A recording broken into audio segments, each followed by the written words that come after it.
90377 Sedna is a dwarf planet orbiting further out than Pluto in our solar system. It's named after the Inuit goddess of the sea due to its remoteness. Like Pluto, the orbit is elliptical, only it's even more extreme, resembling more that of a comet than a planet. It would take Sedna 11,400 years to complete a single orbit of our Sun, during which time it will reach a maximum distance from the Sun of 937 astronomical units, a single unit of which is the distance that the Earth orbits the Sun, and at its closest approach it will come to 76 astronomical units from the Sun sometime in around about 2076, which perhaps would be a good time to send a mission to visit it. It's probably around about 1,000 kilometres across, but even accurately measuring such a distance object without actually sending a probe near it is rather difficult. And since it doesn't have any moons, we cannot judge what the actual mass of the planet is. However, since it's maintained its structural integrity with such an unusual orbital path, it's likely it's either going to be a rocky planet or a combination of ice and rock. One mystery surrounding Sedna is the reason for the orbital path it's on.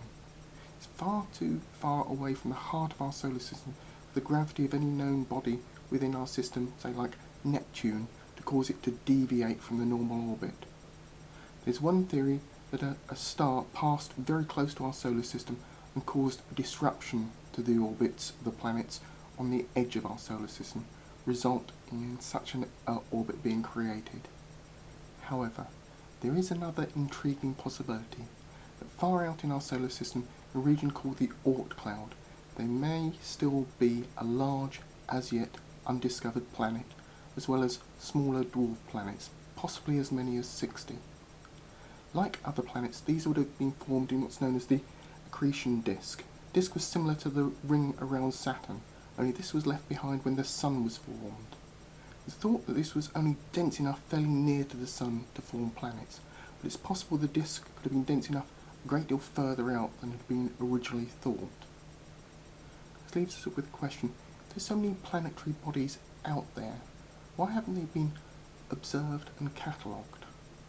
Well, there's several reasons for this, and generally they involve the great distances the objects are away from the heart of our system. The easiest way to spot a planet is to observe the sunlight reflected off the surface of the planet.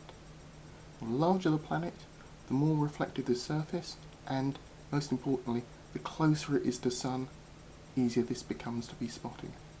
Spotting things that are way out in the Oort cloud is very, very difficult.